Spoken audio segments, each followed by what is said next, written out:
대구 경북 지자체들이 민간단체에게 많게는 연간 억대의 돈을 주고 상을 받아온 것으로 드러났습니다. 대구 MBC와 대구 경실련이 공동으로 정보 공개를 청구해 실태를 분석했습니다. 대구 경북 지자체들이 시민들의 인권을 제도적으로 보장하기 위한 인권 기본조례 제정에 소홀합니다. 전국 최하위 수준입니다. 동해안 고수온 현상이 이어지면서 포항에 이어 영덕과 울진 지역 양식장에서도 양식어류 폐사가 잇따르고 있습니다. 경북도의회가 예정으로 잡아놨던 해외 연수를 연이어 취소하고 있습니다. 여러분 안녕하십니까? 대구 경북 소식 전해드립니다.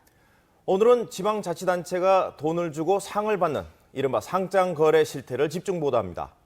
대구와 경북 지자체들이 언론사를 비롯해 민간단체들에게 많게는 연간 억대의 돈을 주고 상을 받아온 것으로 드러났습니다.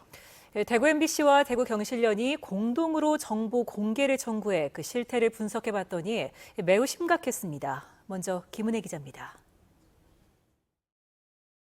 영향력 있는 CEO, 창조 경영 대상, 대표 브랜드 대상, 경제를 움직이는 CEO, 경제 리더 대상.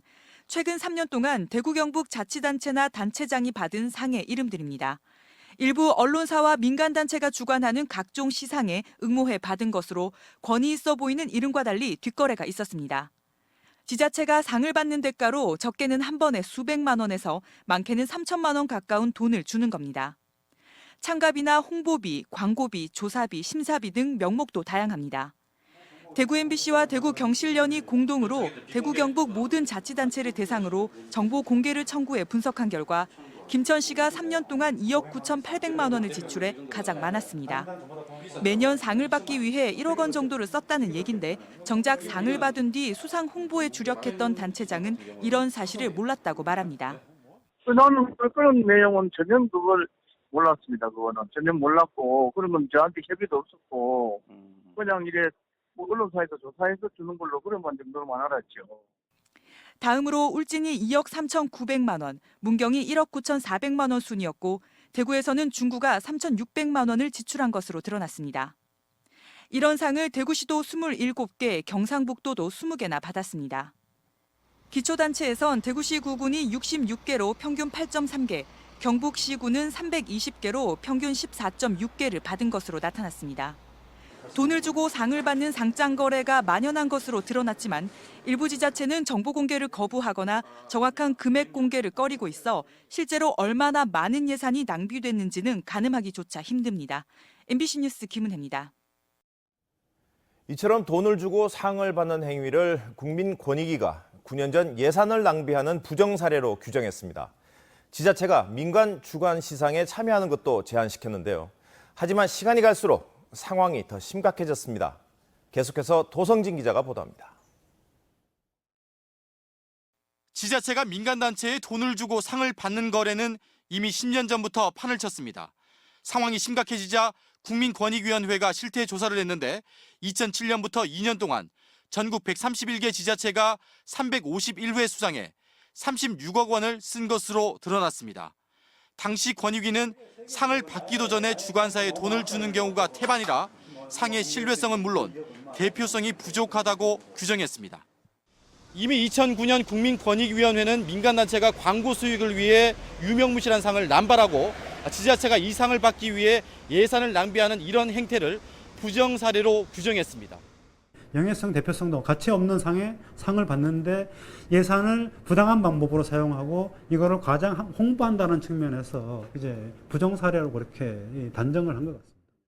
이 때문에 민간 주관 시상 참여 자체를 제한하고 필요한 경우 자체 심의 제도를 도입하라고 권고했지만 아무런 효과가 없었습니다. 대구 경북 지자체가 최근 3년 동안 430개 넘는 상을 받으며 10억 이상의 예산을 낭비한 것으로 봐선 상황이 오히려 심각해진 겁니다. 특히 CEO 대상, 경영 대상 등은 세금을 들여 단체장 개인이 상을 받으며 치적으로 홍보한 경우가 많아 더 큰 문제로 지적되고 있습니다. 지난 2008년 대구 수성구청장과 달서구청장은 1,000만 원 안팎의 예산을 주고 상을 받았다가 비난이 일자 개인 돈으로 메우기도 했습니다. 대구 경북을 제외한 다른 지자체도 상황은 비슷한 것으로 파악되고 있어 상장 거래의 정확한 실태 파악이 시급해 보입니다. MBC 뉴스 도성진입니다. 시민들의 인권을 제도적으로 보장하기 위해 각 지자체에서는 인권 기본 조례라는 걸 만들고 있습니다. 그런데 우리 지역의 경우 조례 제정 비율은 전국 최하위 수준이고 만들어진 조례도 유명무실하기만 합니다. 윤영균 기자가 보도합니다. 대구에서 인권 기본조례를 제정한 기초자치단체는 중구와 달서구 두 곳입니다.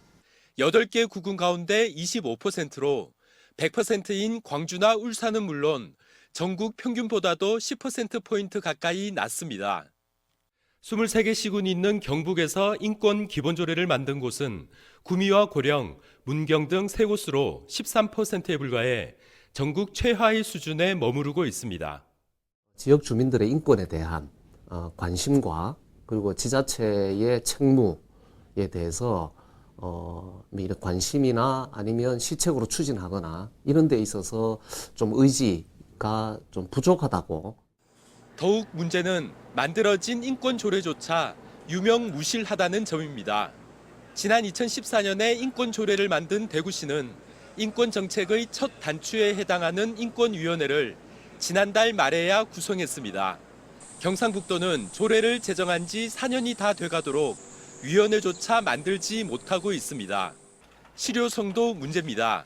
인권위원회에 권고 기능이 있는 곳은 달서구밖에 없고 인권센터나 인권옴부즈맨 등 전담 조직을 규정한 조례는 아예 없습니다.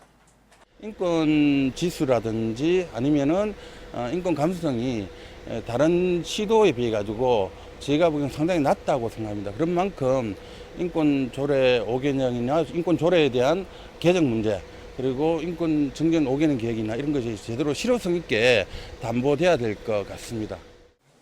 보다 못한 국가인권위원회가 각 지자체 인권위원회 기능을 강화하고 인권 전담부서도 필요하다는 결정문을 광역시도에 보냈습니다. 인권조례를 만들지도 제대로 따져보지도 않는 사이 대구와 경북이 인권 불모지로 전락하고 있습니다. MBC 뉴스 윤영균입니다. 고수온으로 인한 양식 물고기의 집단 폐사가 동해안 전역으로 빠르게 확산되고 있습니다. 울진과 영덕, 경주까지 피해가 잇따르고 있는데 지난 일주일간 경북 동해안에서 26만 마리가 넘는 양식 물고기가 폐사했습니다. 김영일 기자가 보도합니다. 지난 밤사이 폐사한 물고기가 양식장 마당을 가득 메웠습니다. 벌써 일주일째 양식장마다 매일 많게는 수천 마리씩 고수온을 견디지 못해 폐사하고 있습니다. 액화산소를 넣고 먹이도 줄이고 있지만 근본적인 대책은 되지 못해 어민들은 애를 태우고 있습니다. 보조 펌프라든가 이런 걸 해가지고 대처하고 있습니다만 사례도 절식하고 그러나 뭐 그 이상 우리가 할 수 있는 방법이 없고. 고수온이 빠르게 북상하면서 영덕과 울진, 경주에도 첫 피해가 발생했습니다. 현재까지 경북 동해안 31개 양식장에서 26만 7천 마리의 물고기가 폐사해 피해는 걷잡을 수 없이 늘고 있습니다. 더구나 지난해부터 시작된 고수온 현상이 앞으로는 매년 반복되진 않을까 걱정이 커지고 있습니다. 바다 표층에서 수심 10m까지의 수온이 일주일째 28도 내외로 변동이 없어 동해안 전역에는 고수온 경보가 계속 발령된 상태입니다. 작년에 처음 발생해서 올해까지 또 발생을 했는데요. 고수온 상태는 기온의 영향을 많이 받고는 있지만 당분간 좀 지속될 것으로 예측이 됩니다. 해양수산부와 경상북도, 포항시도 고수온 대책 수립을 위한 현장 간담회를 개최했습니다. 이 자리에서 양식 어민들은 수심 15m 아래 심해 지수관과 냉각시설 확충, 액화산소 구입비 등 국비 지원 확대를 강력히 요구했습니다.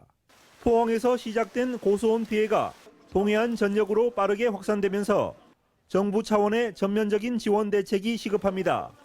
MBC 뉴스 김형일입니다. 충북 도의원들의 수해 외유 사건 이후 각 지방의회가 예정된 해외 연수를 잇따라 취소하고 있습니다. 이번 기회에 해외 연수 시스템을 정비해야 한다는 목소리가 높아지고 있습니다. 정동원 기자입니다. 경북도의원 6명과 13명이 각각 11과 12일의 일정으로 유럽과 남미로 올해 해외 연수를 간 건 지난달 4일. 이후 충북 도의원들의 수해 외유 사건이 나자 경상북도의회는 이달 초 예정됐던 몽골 친선교류 방문을 취소했습니다. 이 밖에 전국의장협의회와 운영위원장협의회 해외 연수도 취소되는 등 각 기관의 해외 연수가 집단 행동처럼 없어졌습니다. 의원 해외 연수에 대한 따가운 시선을 의식해서입니다. 관광이나 외유성으로 비춰졌던 것도 사실입니다. 앞으로는 심의 기능을 보다 강화하고 늦었지만 취소 결정을 반기는 목소리도 있지만 해외 연수의 불필요성을 자인한 반증이라는 지적도 나옵니다. 소나기는 피하고 보자는 미봉책보다 이를 계기로 해외 연수 시스템을 개선해야 한다는 목소리도 높아지고 있습니다. 자치분권의 현안이나 지역 발전과 관계에서 의원들의 그 안목을 높이는 그런 프로그램으로 가는 것은 오히려 장려를 해야 되죠. 의원으로서 그래 한번 좀 쉬러 간다 이런 차원으로 해서는 좀 아닌 것 같고. 경북 도의원들은 작년 6번의 해외 연수로 1억 7천여만 원을 썼습니다. 매년 2억 원에 가까운 혈세를 국외 연수에 쓰고 있지만 뚜렷한 실적은 없고 의원을 수행하는 의회 직원에 대한 갑질 논란까지 불거지고 있어 해외 연수 시스템 개선은 불가피해질 전망입니다. MBC 뉴스 정동원입니다. 국방부는 내일 오전 10시 성주 사드 기지에서 소규모 환경 영향평가를 실시하고 측정 결과를 현장에서 공개할 예정입니다. 하지만 사드 배치 반대 단체와 주민들은 어젯밤 긴급 대책회의를 열고 정부의 소규모 환경 영향평가가 불법이기 때문에 전자파 측정에 참여하지 않고 측정 행위 자체를 막겠다고 밝혔습니다. 이에 따라 주민 동의를 구하는 절차를 거치겠다는 정부 계획에 차질이 불가피할 전망입니다. 대구 참여연대는 성명을 내고 문재인 정부의 사드 추가 배치 결정은 한반도 평화 정책을 저해하는 것이라고 비판했습니다. 또 사드 배치 등 군사적 조치와 대북 제재 강화가 사실상 북한의 미사일 개발 의지를 꺾지 못했고 사드 배치는 환경 영향 평가 등 국내의 민주적 절차마저 위배하고 있다고 강조했습니다. 민주노총 소속 조합원과 대학생 등 300여 명은 오늘 사드 기지 인근에서 사드 반대 시위를 벌였습니다. 포항에서 군 생활을 하고 전역하는 해병대원들에게 포항시가 6년째 시티 투어를 해주고 있습니다. 해병대원들에겐 포항은 각별한 곳인데 다시 포항을 찾도록 하자는 취지입니다. 김기영 기자가 보도합니다. 다음 달 전역하는 해병대 1사단 장병 300명이 포항 시티 투어에 나섰습니다. 그동안 부대와 훈련장만 오갔던 해병대원들은 문화 해설사의 설명을 들으며 포항의 역사를 이해합니다. 연호랑과 세원여가 거기서 다시 재회를 해서 연호랑은 왕이 되었고 세원여는 이제 왕비가 되었죠. 호미곶과 덕동마을, 포항운하, 포스코, 보경사, 새마을운동 기념관 등 포항의 주요 관광지를 돌며 포항이 어떤 고장인지 알아갑니다. 자원 입대하는 해병대원들에게 포항은 제2의 고향이나 다름없습니다. 비록 고향은 포항이 아니지만 이제 다시 모든 해병은 포항에서 입대를 하니까 이제 해병으로서 다시 태어나고 또 만들어지는 곳 제2의 고향이라고. 군생활 동안 끝까지 지지해주고 격려해주신 저희 사랑하는 부모님을 모시고 포항에서 회암 접시 대접해드리고 싶습니다. 다시 찾고 싶은 포항이 되도록 포항시는 2011년부터 해병대 전역 예정자에게 시티 투어를 실시하고 있습니다. 한 해 5천만 원도 안 되는 예산으로 지금까지 2만 3천 명의 포항 홍보 전도사를 탄생시킨 겁니다. 네, 이분들이 포항에 뭐가 있더라, 어디에 가면 뭐가 있더라는 정도는 알고 가셔야 된다. 그런 차원에서 우리가 포항 시티 해병대 시티 투어를 하고 있습니다. 올해 처음 열린 해병대 문화축제도 전국의 100만 해병대원들에게 포항을 각인시킨 계기가 됐습니다. 해병과 포항은 떼어낼 수 없는 사이로 불굴의 의지를 대표하는 아이콘으로 자리매김했습니다. MBC 뉴스 김기영입니다. 육군 제2작전사령관의 박한기 대장이 오늘 취임했습니다. 박 사령관은 취임사에서 어떠한 군사적 혹은 비군사적인 위협에도 적시에 주도적으로 대처할 수 있는 사령부를 만들고 장병들의 인권과 인격이 존중받는 병영 환경을 조성하기 위해 지휘관들의 인식부터 획기적으로 바꿔나가겠다고 밝혔습니다. 박 대장은 학군 21기 출신으로 8군단장, 2작전사령부 참모장, 53사단장 등을 역임했습니다. 성주군 선남면 동암리 주민 100여 명은 오늘 성주군청 앞에서 집회를 열고 동암리 17만 4천여 제곱미터의 민간 사업자가 추진하고 있는 동암 일반 산업단지 조성 사업을 성주군이 승인하지 말 것을 촉구했습니다. 주민들은 몇 년 전부터 동암리에 소규모 공장이 들어서기 시작하면서 소음과 악취 등으로 피해를 보고 있는데 산업단지마저 들어오면 생존권을 위협받는다고 주장했습니다. 상주보에서 부유물 제거 작업을 하다 실종된 작업자 2명의 시신이 모두 발견됐습니다.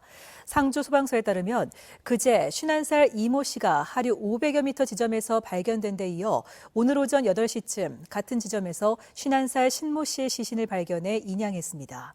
앞서 지난 5일 오후 이들이 탄 작업선이 상주보 아래로 추락해 실종된 이후 소방당국과 경찰은 닷새째 수색 작업을 벌여왔습니다. 경찰이 어제 2명이 숨진 대구 달성군 주택 화재가 방화일 가능성이 크다고 보고 수사하고 있습니다. 대구 달성경찰서는 숨진 50살 박모 씨가 사건 전 자신이 집 근처 주유소에서 휘발유를 샀고 감식 결과 불이 난 집안 곳곳에 휘발유가 뿌려져 있는 것을 확인했다고 밝혔습니다.